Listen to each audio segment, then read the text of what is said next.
В это время золото стоило дороже человеческой жизни. Намного дороже. Один звонок, один адрес.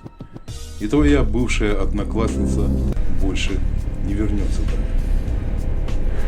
Банда платила щедро. Они покупали тишину соседей и совесть участковых. Кустанай не прощал долгов, но он очень любил предателей.